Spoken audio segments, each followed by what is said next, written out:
धर्म आपका दिन शुभ हो मंगल में। मैं आप लोगों के सामने आज का विचार प्रस्तुत करने जा तो इस प्रकार से है। धर्मादर्थ प्रभवति धर्म प्रवर्तेषु काम धर्मे लभते सर्वं धर्म प्रसादमिदं जगत्। ठीक, दोबारा बोलो, सब बोलो इसको। धर्मादर्थ प्रभवति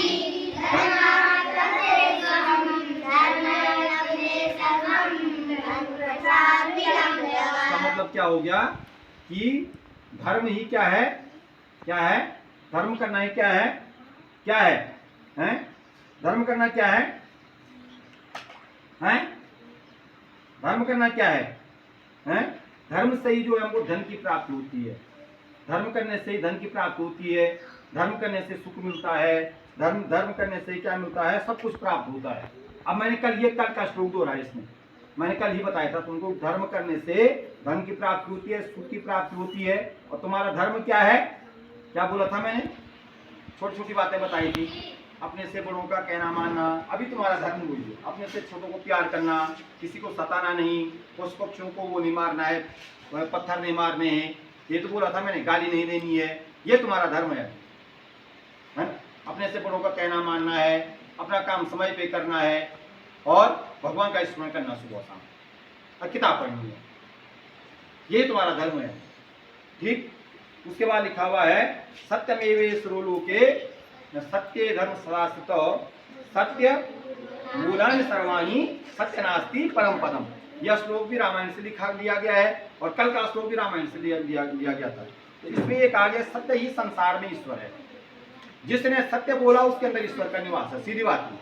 हमको कभी झूठ नहीं बोलना चाहिए। हमको क्या बोलना चाहिए? हमेशा सत्य बोलना चाहिए। सत्य पे चाहे फांसी क्यों न लग जाए, लेकिन झूठ नहीं बोलना चाहिए। ठीक, अगर एक झूठ बोलते हैं हम, तो एक झूठ बोलने के लिए 100 झूठ बोलने पड़ते हैं। एक झूठ को छिपाने के लिए 100 झूठ बोलने पड़ते हैं, तब जाके वो झूठ छिपता है। ठीक, इसलिए कभी भी क्या नहीं बोलना चाहिए? झूठ नहीं बोलना चाहिए। सत्य ही संसार में ईश्वर है। धर्म भी सत्य के पर आश्रित है। धर्म भी सत्य पर आश्रित है और सत्य ही समस्त भाव विभाव का मूल है। सत्य से बढ़कर और कुछ भी नहीं है। नीचे लिखा हुआ है दुनिया में 7 समुद्र और 5 महासागर हैं। क्या लिखा हुआ है? दुनिया में 7 समुद्र और 5 महासागर। अब महासागरों के नाम लिखे हमने आज, समुद्रों के नाम कल लिखेंगे।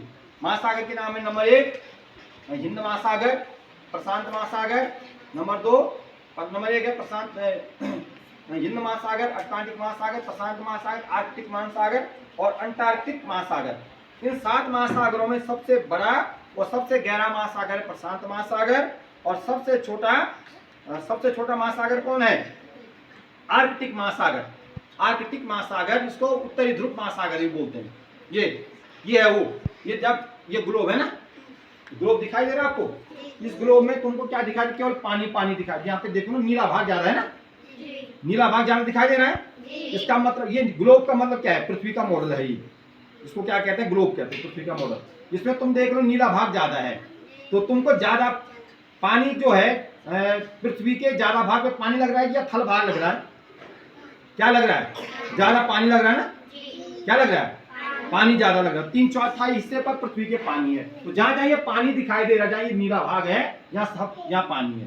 तो ये उत्तरी ध्रुव महासागर, यहाँ पे सबसे छोटा महासागर। ये उत्तरी ध्रुव हो गया, ये दक्षिणी ध्रुव हो गया।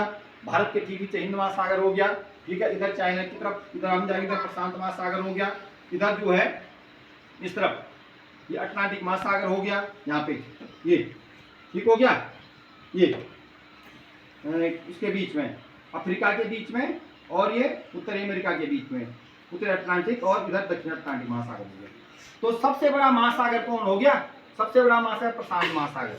और सबसे छोटा महासागर क्या बोला मैंने? आर्कटिक महासागर, उसको उत्तरी ध्रुव महासागर बोलते हैं। और अंटार्कटिक को दक्षिणी ध्रुव महासागर कहते हैं। ठीक, और नंबर 2 का महासागर अटलांटिक महासागर, और नंबर 3 का हिंद महासागर, और नंबर 4 का अंटार्कटिक महासागर, नंबर 5 आर्कटिक महासागर। ये जो महासागर होता है, ठीक हो गया। उतार देना उसको, वहां बोर्ड से उतार देना। ठीक है, उधर देखो बोर्ड से देखो ताकि जल्दी हो जाए।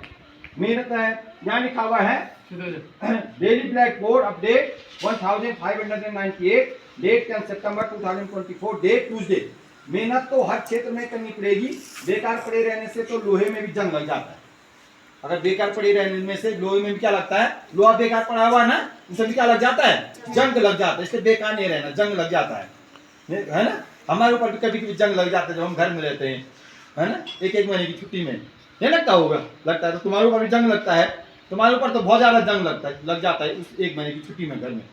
और उसको उस जो है उसको दूर करने में, जो जंग उसको हटाने में हमको कम से कम 2 महीने लग जाते हैं, उस एक महीने की जंग को हटाने के लिए, हैं। ठीक, तो हमेशा जो है बेकार नहीं रहना चाहिए, मेहनत करनी चाहिए। ग्राम में होता चना, चणको। उसके बाद लिखा हुआ है विश्व का सबसे बड़ा ज्वालामुखी माउंट एंटना सिसिली इटली में है। विश्व का सबसे बड़ा ज्वालामुखी कहाँ है? माउंट एंटेना सिसिली, जो इटली का ज्वालामुखी, वो सबसे बड़ा ज्वालामुखी है। आज विश्व आत्महत्या रोकथाम दिवस भी है। आत्महत्या का मतलब क्या होता है? जो खुद अपनी हत्या अपने आप करता है ना, विष खाता है, किसी न किसी प्रकार से अपनी हत्या को करता है, उसको बोलते हैं। फांसी लगाता है, नदी छलांग लगाता है, उसको आत्महत्या ही तो बोलते हैं। क्या बोलते हैं उसको? ऐसा नहीं करना है, ठीक है। आत्महत्या जो है रोकथाम दिवस है आज 10 सितंबर। आज जयंती भी है एक महापुरुष की, जो हमारे उत्तराखंड के हुए, फोटो नहीं है हमारे पास, पंडित गोविंद बल्लभ पंत। 10 सितंबर सन 1887 को उनका जन्म हुआ था। वे एक राजनेता थे, स्वतंत्रता संग्राम सेनानी थे, और भारत के उत्तर प्रदेश के प्रथम मुख्यमंत्री रहे। उत्तर प्रदेश के क्या थे? प्रथम मुख्यमंत्री, और भारत के चौथे गृह मंत्री थे। ठीक, पंडित गोविंद बल्लभ पंत। क्या बोला मैंने? क्या बोला? भारत के चौथे गृह मंत्री और उत्तर प्रदेश के प्रथम मुख्यमंत्री। ठीक हो गया। 1957 में उन्हें भारत रत्न से सम्मानित किया गया। 1957 में क्या मिला उनको? भारत रत्न जो सम्मान दिया गया। इनको जब ये गृह मंत्री थे तो भारत को भाषा के अनुसार राज्यों में विभक्त करना था, हिंदी को भारत की राजभाषा के रूप में प्रस्तुत करना, उन्होंने सबसे बड़ा काम किया था। और इनकी मृत्यु हुई थी 7 मार्च सन 1961 को। इनका जन्म हुआ था अल्मोड़ा में, कुमाऊं में, अल्मोड़ा कुमाऊं के रहने वाले थे। ठीक है, 7 मार्च 1961 को मृत्यु हुई। और पिताजी का नाम था श्री मनोरथ पंत, और माता जी का नाम था गोविंद बाई, और पत्नी का नाम था गंगा देवी। ठीक है, वकील थे ये मूल रूप से, उनका पेशा जो वकालत करने का था। ठीक हो गया। तो इनकी जन्म जयंती पर हम इनको क्या करते हैं? सत सत नमन करते हुए श्रद्धासुमन अर्पित करते हैं। आज की प्रेरणा है तुम्हारी अंशिका, आज का सूरज है गौरव। आज के लिए बस इतना है। इसको क्या नाम लिखा?